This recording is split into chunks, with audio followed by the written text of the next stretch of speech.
गीता भागवत उनके भाग्य देव कन्याओं से बढ़कर समझने चाहिए, जिन्हें श्री श्याम सुंदर मुरली बजाते हुए चराते हैं। उन बछड़ों के भी धन भाग्य हैं। जिस वृंदावन के पक्षी भी भाग्यशाली हैं, जो वृक्षों पर बैठे हुए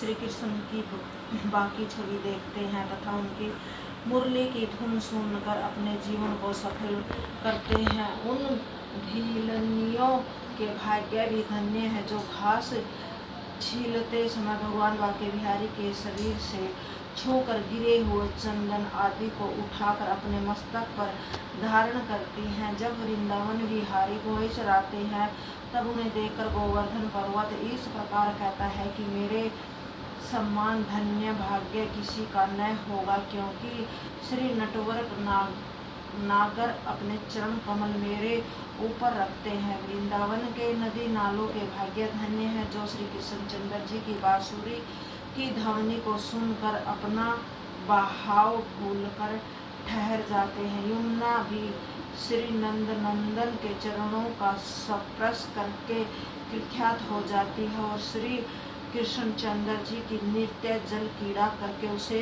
सब पहुँचाते हैं। उन वृक्षों के धन भाग्य हैं, जिनकी छाया में मुरली मनोहर विश्राम करते हैं, तथा उस घास एवं पृथ्वी का भी सौभाग्य समझना चाहिए, जिसके ऊपर चलते फिरते समय श्री कृष्णचंद्र जी अपने चरण कमलों को रखते हैं। हे आदि, हमारे भी बड़ा भाग्य है, हम इन चरण कमलों का नित्य दर्शन करती है। हे परीक्षित, इस प्रकार गोपियों श्री कृष्णचंद्र जी की को ब्रह्मा प्रभु का अवतार समझती थी, परंतु जब यशोदा के ऊपर श्री हरि की माया का प्रभाव पड़ा था, तब वे उन्हें अपना पुत्र कहके ही मानती थी।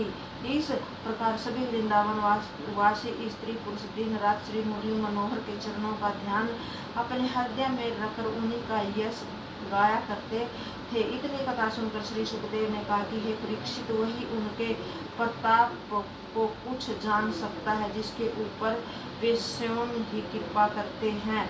इतनी कथा सुनकर राजा परीक्षित बोले कि हे मुनि श्रेष्ठ, श्री कृष्ण जी ने व्रज बालाओं की इच्छा किस प्रकार पूर्ण की, वह वृत्तांत मुझे सुनाने की कृपा करे। यह सुनकर श्री सुखदेव जी ने कहा कि हे परीक्षित, मार्गशीर्ष मास आने पर जब शीत अधिक हो जाती है, उस समय सब गोपियों ने परस्पर इस प्रकार कहा कि हमने बड़े बूढ़ों के मुख से यह सुना है कि मार्गशीर्ष मास में प्रातःकाल यमुना स्नान करने से अनेक जन्मों के पाप छूटकर मनोकामना पूर्ण होती है। सो यदि हम सब नियम पूर्वक यमुना स्नान करें, तो उसके प्रताप से श्री कृष्णचंद्र जी हमारे पति होंगे। राधा आदि गोपियों ने यह निश्चय करके मार्गशीर्ष कृष्ण प्रतिपदा से यमुना स्नान करना आरंभ कर दिया। प्रतिदिन प्रातःकाल राधा आदि सब व्रजवालाएं स्नान करने के लिए जाती थी तथा स्नान के पश्चात सूर्य नारायण को अर्घ्य देकर धूप दीप नैवेद्य आदि द्वारा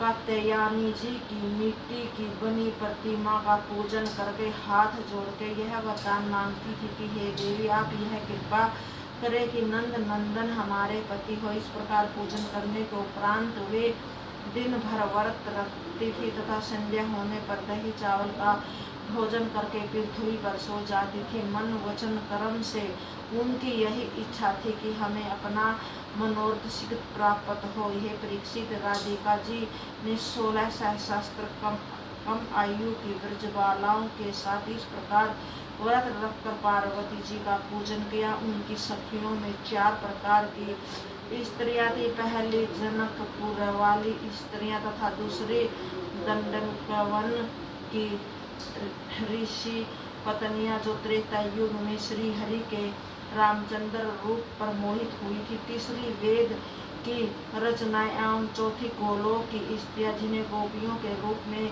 शरीर धारण किया था। अस्तु, जब पूरे मार्गशीर्ष मास तक सब ने व्रत तथा पूजन किया, तब अंतर्यामी श्री कृष्णचंद्र जी उन पर विशेष दयालु हुए।